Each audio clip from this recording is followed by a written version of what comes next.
So, hi, how are you doing, Ramco? I'm very good. I'm very good.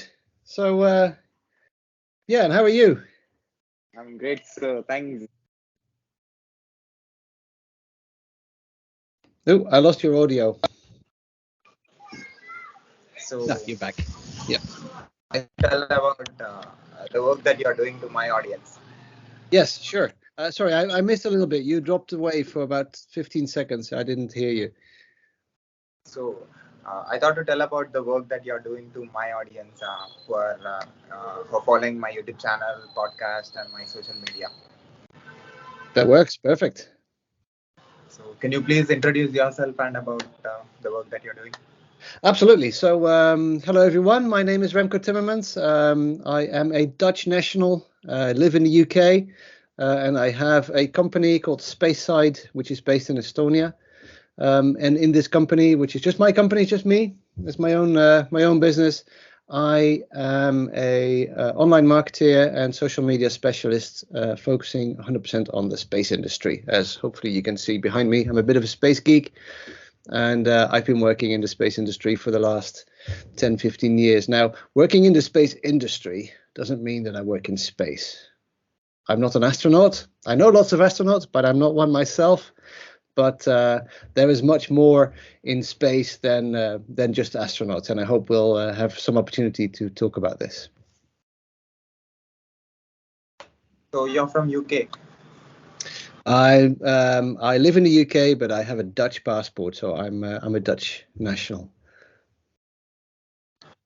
So, I can see you're doing a lot of work in space side. What is it? Well, my work in space side, as I said, I'm an online marketeer and a social media specialist. What that means is that I basically promote what's happening in the space sector. So I try to help companies that work in the space industry to promote themselves. So I have a marketing background, I have a management and business background, but focusing mostly on marketing and online marketing, social media marketing, and I use those tools to help space organizations promote their work or promote space in general. Because what I see is that lots of people out there do not have a realistic image of what the space industry is, and I try to help the industry to make sure that people understand what's going on. That people understand all the changes that are happening in the space industry, and the space industry is developing very fast at this moment, with many more opportunities for people to join, but also to tell the real story of space, because people still have a very old-fashioned idea of what the space industry means, and of course through the media that focus very much on all the cool stuff that is happening in space. That doesn't mean that is the real picture of what's going on. And my company helps organizations do their marketing. The space sector traditionally is very technological, so engineers, scientists, and not so many marketeers. And it is my role to help these organizations tell their story, to market themselves, and let the world know what's really going on. Uh, can you tell the recent work that you did? Well, the reason why I do this is because I'm a big space geek. I mean, you can see behind me, I have rocket models. There's one here. Um, but I always thought when I was your age, when I was in university, which is unfortunately a little while ago, I had the wrong impression of what the space industry was. I was always very interested in aviation and in mainly in space, and I thought, okay, I can go to university to study aerospace engineering, and I went there and I was completely demotivated. That was not what I wanted. That was so much technology, so much math, so much physics, and I'm not good at maths. So I thought, okay, I gave up on my dream because of that. And it was only much later, I'd say almost 20 years later, that I met people working in the space industry, who had various backgrounds, who were not aeronautical engineers or aerospace engineers, who were not astronauts, but they did work in space companies. That convinced me that you don't have to be an engineer or a scientist to work in space. So at that point, I worked in finance and business. Very interesting industry, not. Banking and insurance it's not very interesting, at least not for me. So I went back to school. I went to an institute called the International Space University now 10 years ago. I did a summer school, and that kind of changed my view on what the space industry really is. And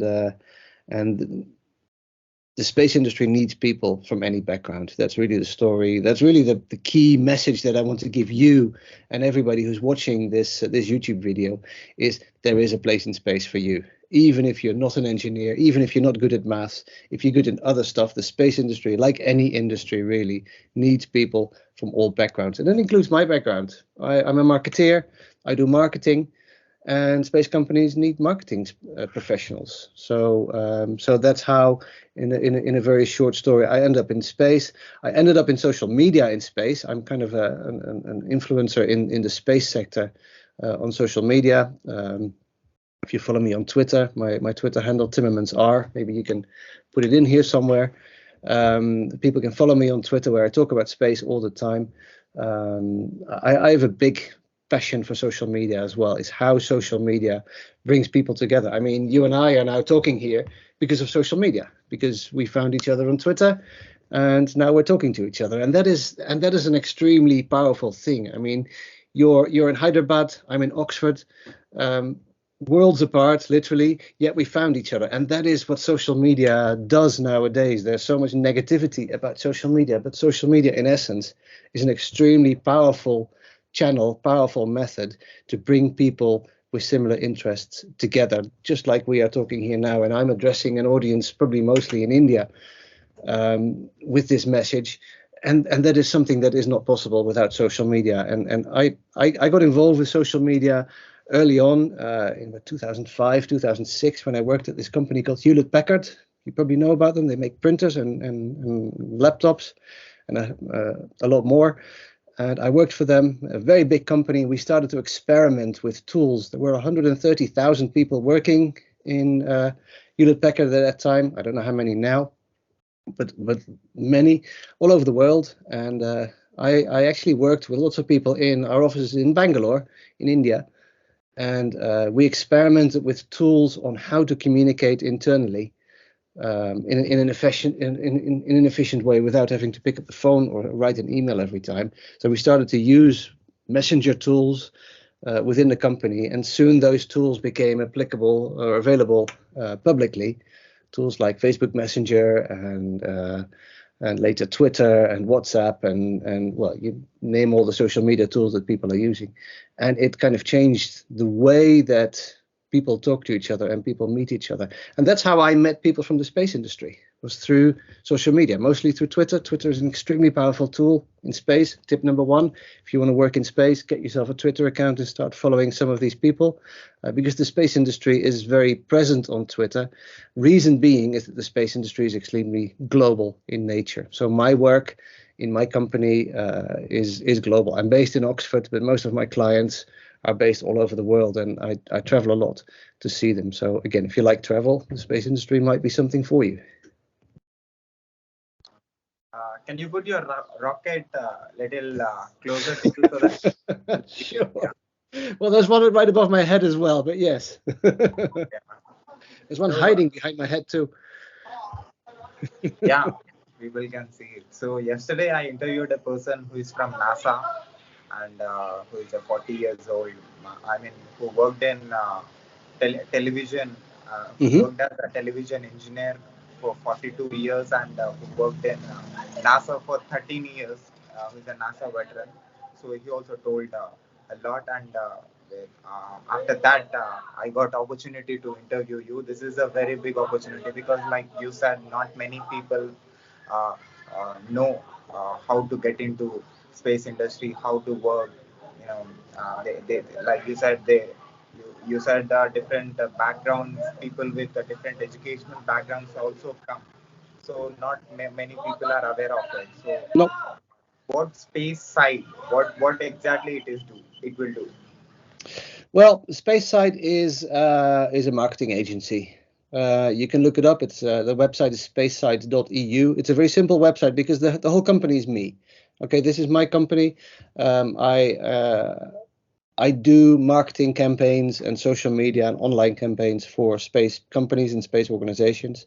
Whoever wants to do business with me, whoever thinks they can benefit from having a professional marketeer doing marketing.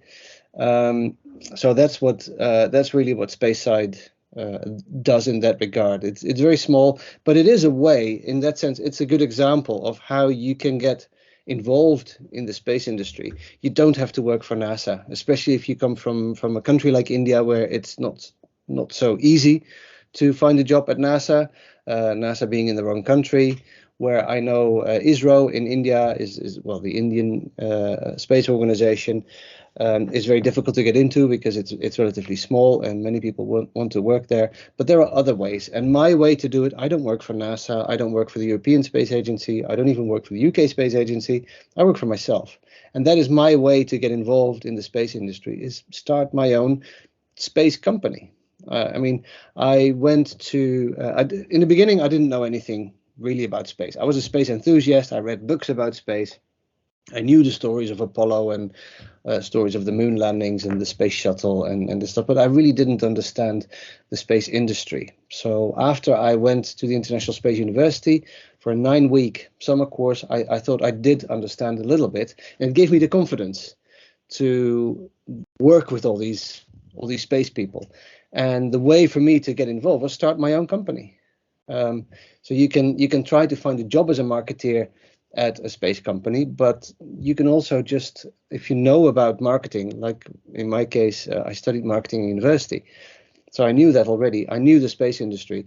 I started my own company. I started to find clients who wanted to hire me for a few hours per week, a few hours per month, and try to build this client base so that I can make a viable business. And nowadays, especially nowadays, with after the pandemic, everything going online and people getting used to doing this online, I work for clients outside the United Kingdom. Only very few of my clients are here in the UK. Most of my clients are in other countries. And being an online marketeer, it doesn't really matter where I am. I'm based in Oxford. There's a few space companies here, but not so many. So most of them are outside the country, and that's fine because I can do my business online, and I can do it from here, from Oxford, but I could do it from India as well. I could do it from anywhere in the world, really, as long as we have a bit of a stable internet connection. And that is important to realize, that you don't have to go to America to work for NASA, which is extremely difficult, especially if you're not American. I could not work for NASA because I don't have an American passport, but you don't have to. And that's really important to realize, that even if you are from a country that has not have the big established space program like the Americans do, or like some of the Europeans do, or like the Russians and the Chinese do, that doesn't mean that there's no chances. If you want to be an astronaut, that's extremely difficult, but I never wanted to be an astronaut. And for every astronaut, there's 10,000 people behind the scenes who make sure that that one astronaut can go to space. But as I said before, space is so much more than just astronauts. And I can show you an example. Ooh, I'm going to disappear for a second. Just to grab, for example, this book. This is a great way to start understanding. It's not my book, so I'm not promoting my own work here. It's a book written by someone else, Robert Jacobson. It's called Space is Open for Business. It's a new book, but this tells the story of what the space business is, but also what the opportunities for people like yourself who are studying in university now, where the opportunities in space really lie. This talks about commercial space, about opportunities with CubeSat, about opportunities with space data. It's about how to get involved in what we call new space. So new space being commercial space, the commercial space sector, which is not linked to NASA or official formal national space agencies, but it talks about the opportunities that you have as a student, as an entrepreneur, as one person, no matter where in the world. And that is really an important message, is that the space industry is no longer just NASA and just ESA. It is open to everyone. And that's literally what the book says. Space is open for business, meaning it's open to anyone who wants to be involved. So what space industry do? What will be the projects? Yeah, that's a very good question, and that is where everybody has a very wrong idea. Many people see what you see on the television and what you read in the newspaper is about mostly about astronauts, about missions to the International Space Station, missions to the moon, future missions to Mars, or you see the Mars rover driving around on Mars, and that is the space industry. But that's only a very small part of it. The biggest part of the space industry is really what you see in your own home every day. You watch television. Everybody watches television. The biggest market in space at the moment is telecommunications through communication satellites, television signals. Television is what made the space industry big. People with these satellite dishes pointing to satellites that nobody can see in geostationary orbit, 35,000 kilometers away from Earth, that hang above a point over the equator, that make sure that you can watch television from all over the world. That is space. Your mobile phone, you use satellite navigation apps on your phone. Everybody uses them. That is space. There's dozens of navigation satellites, GPS, Galileo, Beidou, GLONASS, all these different systems from different countries that make sure that you know exactly where on the planet you are with your phone, and it allows you to navigate with your car or walking around cities, that you know exactly where you are. That is what space is. Earth observation satellites. There's dozens of Earth observation satellites that basically take pictures of every place on Earth every second and send it back and allow us to see exactly what's going on the planet. And there's lots of applications for cities, for farmers, for shipping, for aviation, for anything really, where you need information about what's going on the planet every minute, every hour of the day, to track things like climate change, like weather, like all that stuff. That is what space really is, and that is what over 90% of the space market actually is. It's about data that you get from satellites, and only a very, very small portion is people going to the International Space Station and future missions to Mars and all that good stuff. I mean, if you look, for example, at a company like SpaceX, everybody thinks SpaceX is super cool, and I guess they are. But what most people don't know is that SpaceX is now by far the largest launch company in the world. And what they launch is these types of satellites. Starlink by SpaceX are communication satellites. They provide internet all around the world. And that's really where the money is. There's a reason why Elon Musk sends these thousands of satellites in Earth orbit, because that's how he makes his money. It's not by launching these astronauts to the International Space Station. And yes, he makes money through that, but most of his money comes from launching his own, or preferably other people's satellites.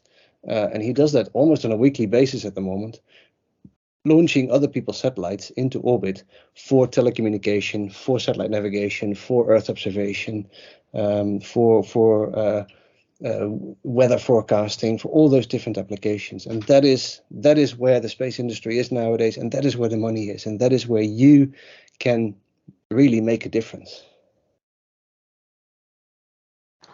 So what is the International Space Station, and where it is? And I can see in Antarctica also.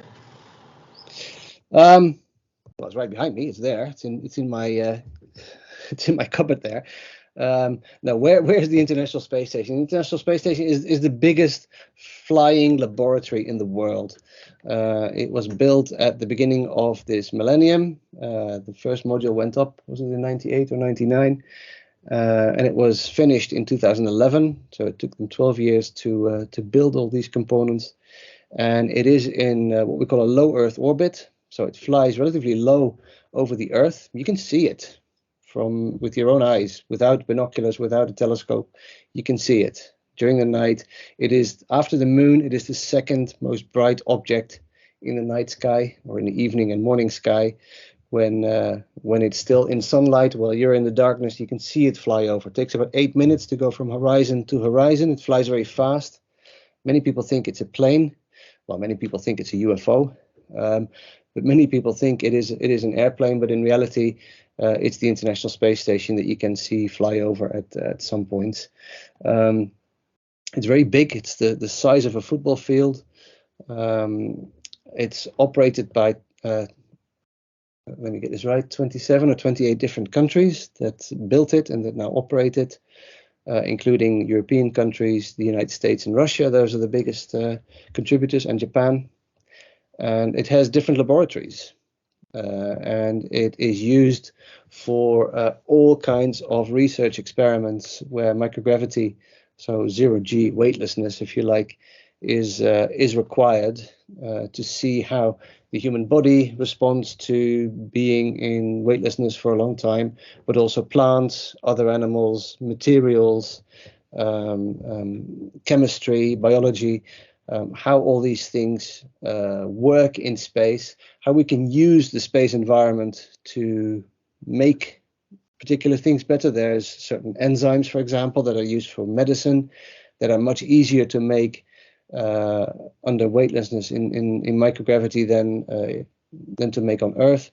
There are certain materials like glass fiber that is much more efficient and much higher quality when you make it in space rather than make it under gravity conditions.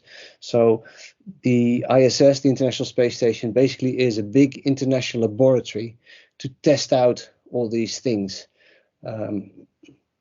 It's crewed by Americans, Europeans, Japanese, Russians, mostly, and sometimes guests from other places like the United Arab Emirates recently sent people there. They're now allowing commercial crews. Right at the moment, there are 4 people sent by a company called Axiom, which is a commercial space company on board of the ISS. But the whole reason for the International Space Station is to experiment and really prepare the next big step, which is bringing people into space for much longer durations, flying to the moon, flying to Mars, which is all going to happen in the next 20 to 50 years. So, what is space technology and how to work in it? Well, that's a very generic question, but a very good question. Space technology really is the enabler for all of this. So the technology that we developed, which is in launchers like these two, which is in space station components, but which is mostly what you don't see here, or maybe you see it here, right there, is in satellites. And there's a lot of technology involved to bring anything into space. People always see the rockets, but the rockets is only a very small part of it. And if you look at the space market in size, the launcher industry, as we call it, is tiny compared to the rest of the industry. But it's really the technology that we need to bring materials, satellites, and of course people into space in a safe and efficient and environmentally friendly way. And space technology has evolved quite significantly over the last decades. So just to mention an example, the Apollo missions to the moon, Apollo 11 in 1969, when Neil Armstrong and Buzz Aldrin walked on the moon, the flight computer they had on board of the lunar lander had a computer which was about 1,000 times less powerful than the computer that I'm holding in my hand right here. So the technology that they had back then, where they did these crazy things like going to the moon and landing there, was an amazing achievement compared to today. But like my iPhone now has a better computer than the moon lander had, is an example of how technology has progressed and how modern satellites are so much more powerful than satellites, say 20, 30 years ago, where satellites used to be the size of my room. Now satellites are the size of this. I mean, this is not a satellite, obviously. This is just a plastic box. But satellites nowadays are this size. They're called CubeSats. And CubeSats can be developed fairly easily by people like yourself in universities. If you understand a little bit of technology, you can build CubeSats. And the nice thing about CubeSats is that it's a standardized format. So as long as you stick to the CubeSat standard, which means you put everything that you want to put into the satellite in a 10 by 10 by 10 centimeter block, square, then it can be launched, because all the modern systems are adapted to launching this CubeSat standard. So if you can fold it such that it fits in that block, or maybe two of those blocks, or three, you call it 1U, 2U, 3U satellites. But if you try to keep it in a 1U, in the smallest of blocks, 1 liter, then you can launch it, and you can launch it fairly cheaply. You can go to a launch broker, as we call them, organization that will find you a rocket to launch your satellite on. So if you can develop this satellite using this standard in your university, for example, you can launch it and operate your satellite. And there's many universities that have done that, and not in the last place in India, which is a large powerhouse of developing new technology. So you don't have to work for NASA. Again, going back to the core message here, you don't have to work for NASA to work in the space industry. You can build your CubeSat, and if you find a little bit of funding, I mean, it's still not super cheap, but if you can find like $10,000, you can launch your CubeSat into space and operate it from the ground as a real spacecraft. And that was not possible like 5 to 10 years ago. So I'm into information technology industry. So what is the relation between information technology industry and space industry? Before giving answer for that, can you put your rocket near to you so that Oh, sorry. get inspired watching People it? like to see rockets. Yeah, of course. No problem. Sorry, I needed the box that it's standing on to show you. So the link between information technology and space. Well, that link is everything. Everything space is information technology. I wouldn't say the other way around, but the development of space technology is one-to-one related to the development in information technology, both on the hardware side, but also on the software side. What we now see as one of the newest inventions is called satellite as a service, meaning that a satellite, it can be a small CubeSat satellite, has different components on board that can be reprogrammed depending on the application. So it can be an internet relay, it can be an Internet of Things type connection, but it can also be a relay for other types of radio signals. And these modern satellites that have this flexible technology on board, they can be reprogrammed while they're in orbit. Obviously, after you've launched a satellite, and that is still the case, you can't really, when it's broken, you can't really go up there and fix it. That's not realistic. They did that for the Hubble Space Telescope, but those projects to fix the Hubble Space Telescope, they literally cost billions. And if you send a $10,000 CubeSat into space and it doesn't work, well, hey, tough luck. You can't spend $1 billion on trying to go there and repair it. No, you usually just build another one and find some money to launch that. But what these satellite as a service, these reprogrammable satellites offer, is they have different instruments on board that can be used depending on the software that runs on it, depending on the application, and depending on the client. And that client for that satellite service can be more than one. It can be an IoT company and an internet provider, and if there's a camera on board, an Earth observation company. You can use it for multiple purposes, and after it's been used, you can reprogram it for different use, and that makes these satellites extremely versatile, and makes access to these satellites again a factor cheaper. But this completely depends. It's just one of many examples of how information technology interacts with space. I mean, the onboard computer of the Apollo lander, compared to my phone here, is another example how information technology has increased, but everything is driven using information technology and software. It's very simple. So actually, it's good that you asked it, because one of the most sought after jobs in satellite companies at the moment are software engineers. So if you're a good software engineer, generically trained, if you can program in Python, in C++, or whatever modern programming language, you can find a job in space, because that is one of the most sought after skills. Software developing for satellites is that is where the market is, that's where the money is, and that is where the demand is. So I would say, especially for IT specialists, there are good opportunities in the space sector at the moment. So, as a software engineer, I understood the information transfer between computers and which are there on this planet, and how the information transfer is happening, and what are the mediums that we are using in order to send the information. And I studied AWS, Amazon Web Services, where we use different kind of services, where Amazon Web Services have different, data centers in different parts of the world.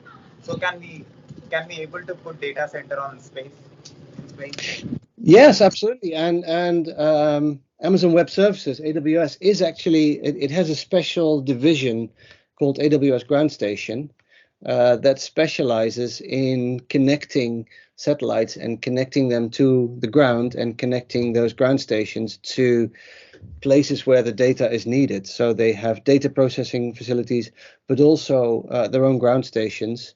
And the way to link these ground stations. So Amazon is one of the key players in that very market at the moment. So if you're an AWS specialist, Google AWS ground station, and you'll find that Amazon is one of the big players at the moment in ground station and data relay from satellites, both on the space to ground, but also the ground to ground and data processing areas. And Amazon, because it is so powerful and has so many data centers, is a very powerful and big player in the space data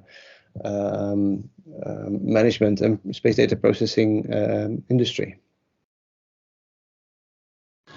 So how many countries are participating in this space study? You mean in general, or what do you mean by space studies? Because in space studies, really, most countries are involved there. I don't know of any countries that are not involved in some way in space. I mean, I was what was it, 2-3 years ago? I was at an event on the tiny island of Mauritius in the Indian Ocean, and Mauritius just launched their first satellite. It's a small CubeSat developed by the local university, but even a tiny island state like Mauritius has a space program. So there are very few countries in the world that are not involved in one way or another in space. That doesn't mean they have their own satellites or they launch their own rockets. You don't have to do that. But they are involved. Well, all countries use space data, for example. All countries use satellite communication. All countries use satellite navigation. So in that sense, there are no countries who are not using it. How many countries are developing that technology? Obviously, that's a little bit less. But still, there are no limits or no borders really as to where this technology can be developed at the moment. So coming to career side, so how to work in space?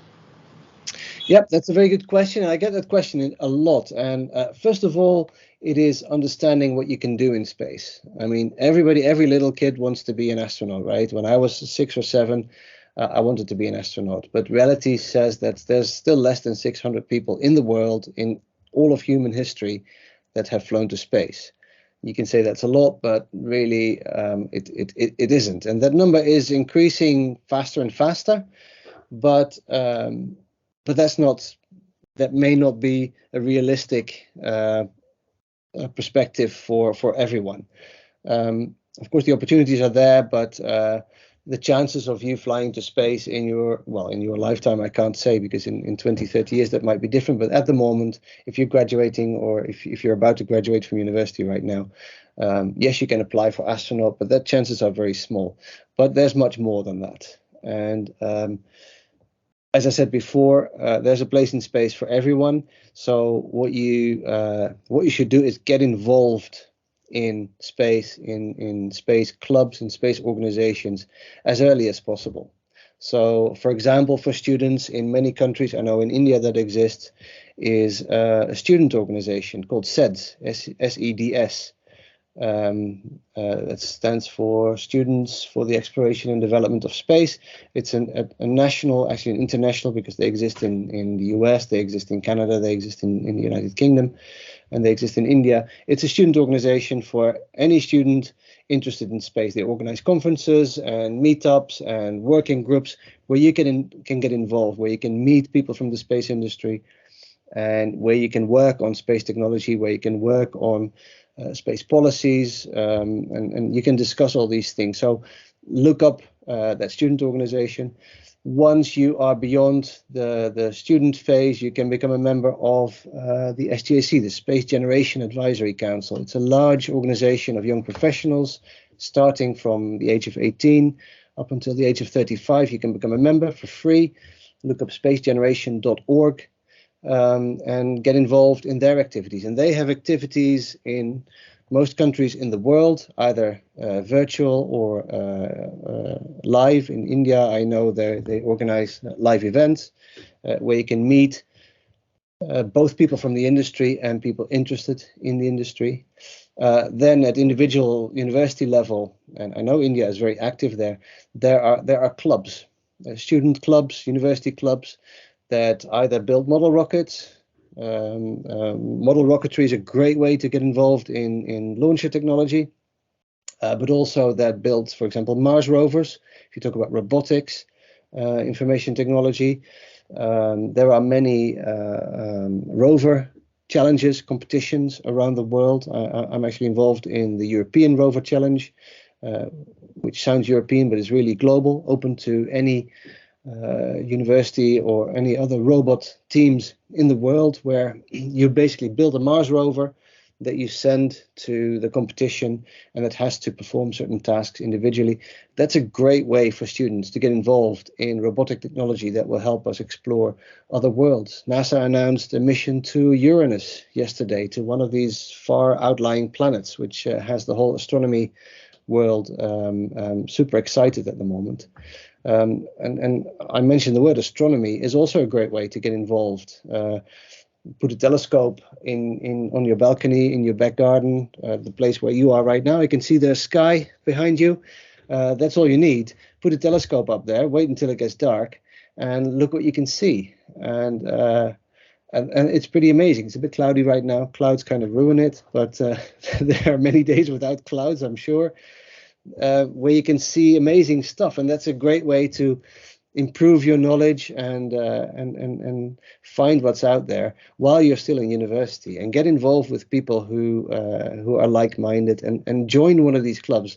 Be active, meet people, find mentors, be online, join social media channels that talk about space. Twitter is a good one, but on Facebook, on Instagram, on TikTok, you find people who promote space everywhere. Follow these people, see what they're talking about, see what they're doing, get in touch with them. Space industry is very friendly. I mean, it sounds like we're all a bunch of rocket scientists, but we're really friendly people that, I mean, you reached out to me.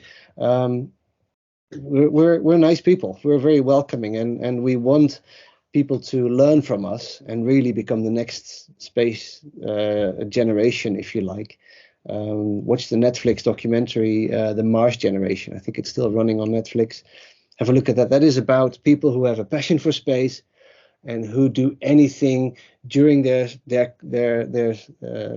time in university to prepare themselves for this career in space. And being a member of SEDS, being a member of the Space Generation Advisory Council, being a member of a rocketry or a Mars rover club, all those things help tremendously, because they help you to meet the right people who can then help you boost your career. Are we going to be the multiplanetary species like Elon Musk said, and the work that he's doing with SpaceX? I'd say yes, and I kind of like to think that I understand these things a little bit. Yes, we will. Whether it will be the time frames that some people have in mind, will it be in the 2030s or the 2040s? Maybe not, but there's a lot of progress being made at the moment. So I'd say if we're able to keep up the good work, if we're able to keep these silly wars like what Russia is doing at the moment, if we can limit that as much as possible, if we can find peace on Earth, then we can really focus on becoming the multiplanetary society that many of us have in mind. And you know, that's the really long-term ideal, if you like, the really long-term idea as well behind space, is that if we want to survive as human species or as the population here on this one planet, we have no choice, because our planet has limited time. I mean, it still has a few billion years, so we should be okay. But if we want to survive as a species, then we have no choice but going out there and finding other worlds, starting with the moon and Mars and some of the other places in our own solar system, but ultimately traveling to far away other star systems, other galaxies perhaps, exactly like what Elon Musk is preparing us for by paving the way to go to Mars. And I think, as an example, that is brilliant. Is it realistic to do that in the 2030s? Maybe. Elon Musk has surprised us before, but we'll see. So at last, what do you say about SpaceSide to my audience? About space science? Yeah. SpaceSide. Oh, SpaceSide. Oh, my own company. Well, use it as an example. What I'd like you to learn from my example, where I created my own place in space, is, as I said before, there is a place in space really for everyone, including you. And for me, creating SpaceSide and establishing my own company in this very small niche of online marketing and social media for space is my way to find a place in the space industry. And I get to work with the coolest people in the world. Owners of space companies, satellite operators, people at space agencies, many astronauts. I have met dozens of astronauts and cosmonauts in my career over the last 10 years. It is a really small world, but it's super exciting. It's super friendly, and really, if you want to work in space, if you have a passion for the space industry, no matter where you are on the planet, no matter your background, there is a place in space for you. And I'm always happy to talk to people to help them find their way, is looking at your specific educational background. What could your place in space be? But the key thing is become active, make sure everybody knows your aspirations and your ambitions, talk to loads of people, and join these clubs, join others with a similar passion, and together you can come very, very far. So at last, what do you say about my work? Have you seen any videos of mine on YouTube? About your YouTube channel, I think it's brilliant what you're doing, because you're really helping your fellow students and people who watch the YouTube channel to open their eyes to the many different careers that are out there. I think it's absolutely brilliant the way you talk to, well, normal people in all these different industries, being role models and being examples for what you as a student can achieve. And I think it's brilliant because you have to see what other people are doing and how they have reached the position that they have reached, to maybe use as an example. The more examples you see, the more realistic your own dreams become. So I would encourage everyone to watch the videos, of course, but also to get in touch with these people and ask them if they want to be their mentor, or if they can help them find people who can help them progress in their career. I have helped quite a few students over my career now to again find their place in space. So I'm exploring minds of people, human beings who are living on this planet. So exploring space and exploring human beings' minds. So what is the common thing that you're observing?